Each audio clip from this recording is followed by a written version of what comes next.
Assalamualaikum warahmatullahi wabarakatuh. Alhamdulillah. Alhamdulillahil qawiyyi sultanu al-wadihil burhanu al-mabsuti fil wujudi karamuhu wa ihsanu. Ashhadu an la ilaha illallah alladhi khalaqa lil hikmah wa tawa alaihi ilmah wa ashhadu anna sayyidana Muhammadan abduhu wa rasuluh al-abdu sadiq fi qawlihi wa fi'lihi. Allahumma salli wa sallim wa barik ala sayyidina Muhammadin alladhi ursila lil alamina bashiran wa nadhira fi zulmatil jahli lil mustabsirina sirajan wa qamaran munira. Amma ba'd. Wa ya ayyuhal muslimun rahimakumullah,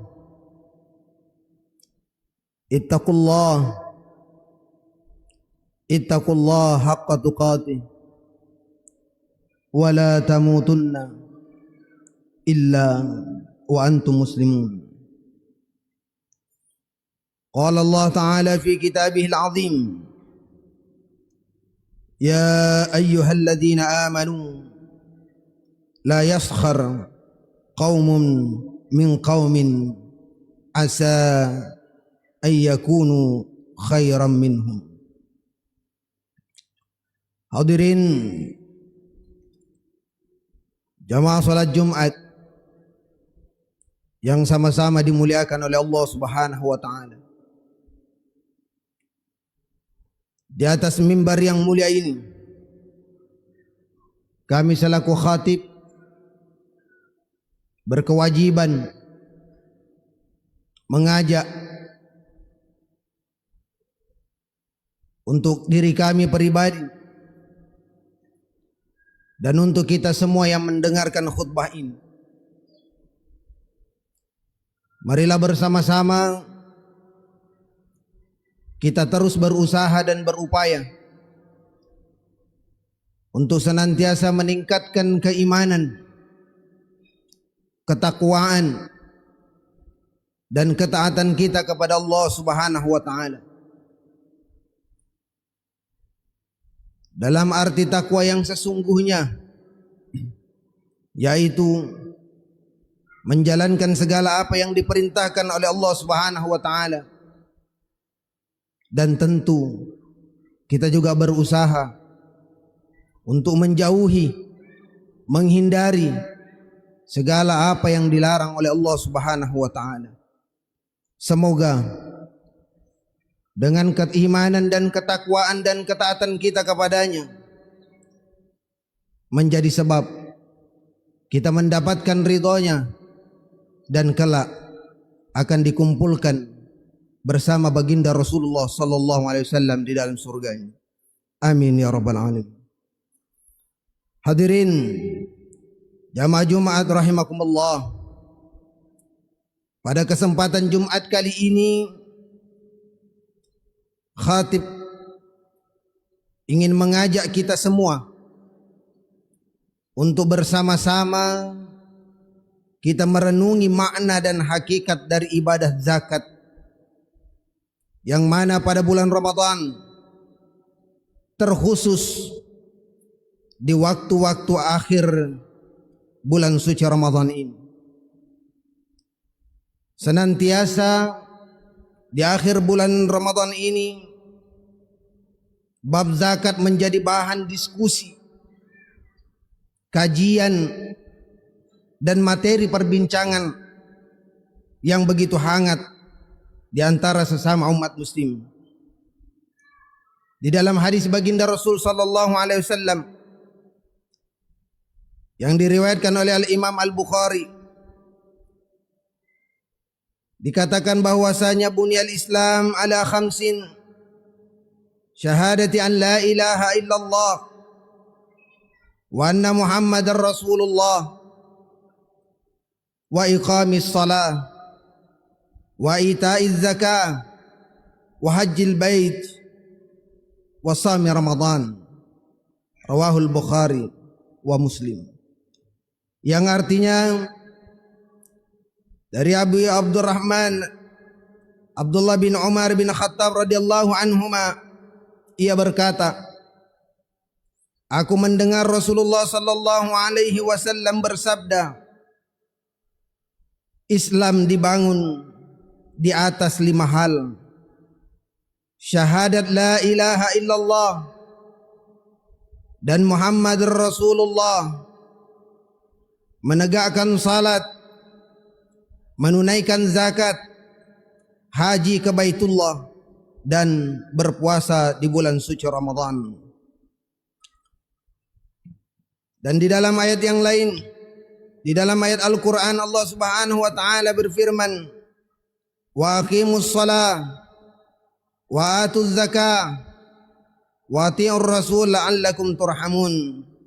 Yang artinya, dan dirikanlah salat, tunaikanlah zakat, dan taatlah kepada Rasul supaya kamu diberi rahmat. Hadirin kaum muslimin, jamaah salat Jumat yang dimuliakan oleh Allah Subhanahu wa taala. Dalam ayat ini jelas disebutkan bahwa ibadah zakat merupakan sebuah perintah sebagai makhluk dan hambanya. Perintah yang diberikan Allah kepada kita menunjukkan sebuah kewajiban yang wajib dipatuhi dan dikerjakan. Jika menjalankan salat adalah kewajiban yang memiliki dimensi vertikal, yakni sebuah kepatuhan untuk memenuhi hak Allah subhanahu wa ta'ala dengan hambanya, maka kewajiban zakat memiliki 2 dimensi ibadah. Selain dimensi vertikal sebagai kewajiban kepada Allah, zakat juga memiliki dimensi horizontal dalam bentuk memberikan harta yang dimiliki, karena sesungguhnya di dalamnya terdapat hak orang lain. Dalam menunaikan zakat juga bukan hanya sekedar memberikan bagian harta dan setelah itu selesai kewajiban kita, namun di situ terdapat aturan dalam pengeluarannya dan sudah ditentukan besarannya yang harus dikeluarkan. Inilah kemudian yang menjadikan zakat tersebut masuk dalam kategori ibadah maliyah, ibadah kehartaan. Hadirin jamaah Jumat rahimakumullah, dalam kitab Ihya Ulumuddin Al-Imam Al-Ghazali menjelaskan 3 hakikat, makna dan tujuan dari kewajiban zakat. Yang pertama, mengeluarkan zakat mampu menjadi wujud totalitas kecintaan kita kepada Allah Subhanahu wa taala. Totalitas dalam mencintai dan memunculkan komitmen kuat untuk tidak akan menduakan yang kita cintai. Keterkaitan dengan keesaan Allah, maka zakat akan semakin menyempurnakan keimanan kita untuk tidak akan menduakan Allah dan menguatkan bahwa Dialah satu-satunya yang berhak untuk kita sembah. Al-Imam Al-Ghazali menyebutkan bahwa semakin tinggi derajat manusia di sisi Allah, maka akan semakin besar pula rasa cintanya kepada Allah. Ketika cinta sudah kuat, maka ia akan rela untuk memberikan apa yang dicintainya untuk jalan menuju Allah Subhanahu wa taala.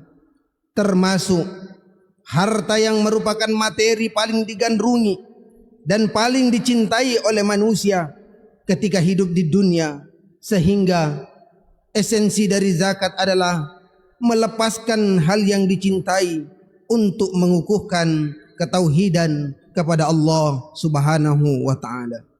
Hadirin Jamaah Jum'ah rahimakumullah, hakikat zakat yang kedua menurut Al-Imam Al-Ghazali adalah sebagai ikhtiar untuk membersihkan diri kita berbagai sifat negatif, khususnya sifat kikir dan sifat pelit yang ada di dalam diri kita. Sifat buruk ini bisa diobati dengan membiasakan diri membantu orang lain dengan harta yang kita miliki, khususnya melalui zakat. Al-Imam Al-Ghazali pun menarasikannya dengan kalimat, kecintaan terhadap sesuatu hanya bisa diobati dengan cara memaksa untuk berpisah darinya sampai menjadi sebuah kebiasaan. Kita juga sebenarnya tak perlu khawatir jika ketika memberikan harta kepada orang lain, kemudian harta kita akan berkurang. Pada hakikatnya, orang yang memberikan hartanya untuk hal-hal yang diperintahkan oleh Allah akan dilipat gandakan lebih dari yang ia berikan. Allah Subhanahu wa taala berfirman, "Matsalul ladzina yunfiquna amwalahum fi sabilillah kamathali habbatin ambatat sab'a sanabil fi kulli sumbulatin mi'atu habbah wallahu yudha'ifu liman yasha wallahu wasi'un alim." Yang artinya, perumpamaan orang yang menginfakkan hartanya di jalan Allah seperti sebutir biji yang menumbuhkan 7 tangkai. Pada setiap tangkai ada 100 biji. Allah melipat gandakan bagi siapa yang Dia kehendaki, dan Allah Maha luas dan Maha mengetahui. Yang ketiga, zakat yang kita keluarkan pada hakikatnya adalah sebagai wujud syukur kita atas nikmat Allah Subhanahu wa taala, dan perlu kita sadari bahwa Allah telah memberikan kita nikmat anggota badan yang harus kita syukuri dengan wujud ibadah badaniyah seperti salat dan ibadah sejenisnya. Selain itu, Allah telah memberikan nikmat memiliki harta benda yang cara mensyukurinya adalah dengan ibadah maliyah, yakni dengan mengeluarkan zakat, infak maupun sedekah. Lebih dari itu, Al-Imam Al-Ghazali pun menyebutkan bahwa zakat juga bukan sebatas bentuk syukur, tetapi juga wujud kepedulian dan kasih sayang terhadap orang lain, khususnya bagi mereka yang membutuhkan uluran tangan kita. Dengan kepedulian ini, kita kemudian akan bisa menjadi jiwa-jiwa yang bisa memberi manfaat kepada orang lain. Hadirin jamaah Jumat yang dimuliakan oleh Allah Subhanahu wa taala, 3 hakikat zakat menurut Imam Al-Ghazali inilah cukup kiranya mampu mendewasakan cara kita dalam berzakat. Mari niatkan berzakat bukan sekedar menggugurkan kewajiban, namun lebih dari itu, zakat yang kita tunaikan harus mampu mewujudkan nilai-nilai luhur yang perlu ditanamkan dalam diri kita. Hadirin jamaah Jumat rahimakumullah, dari 3 hakikat zakat ini kita berharap bisa lebih meresapi ibadah zakat yang kita tunaikan tahun ini, sehingga manisnya ibadah yang kita lakukan akan lebih terasa. Ketika nikmat ibadah bisa kita rasakan, maka secara otomatis akan semakin menambah rasa kerinduan untuk terus melakukannya. Ibadah dan aktivitas apapun yang kita lakukan bukan atas dasar keterpaksaan pasti akan maksimal hasilnya. Sebaliknya, ibadah atau pekerjaan yang dilakukan atas dasar keterpaksaan dan sebatas menggugurkan kewajiban, maka akan jauh dari hasil yang diharapkan. Semoga kita bisa menjadi insan yang ikhlas dalam menjalankan perintah Allah Subhanahu wa taala dan masuk ke dalam golongan orang-orang yang dicintainya. Amin ya rabbal alamin. Barakallahu li wa lakum fil Qur'anil azim wa nafa'ani wa iyyakum bima fihi minal ayati wa dzikril hakim wa taqabbala minni wa minkum tilawatahu innahu huwas samiul alim. wa astaghfirullahal azim li wa lakum wa lisairil muslimin fastaghfiru min kulli dzamb innahu huwal ghafurur rahim.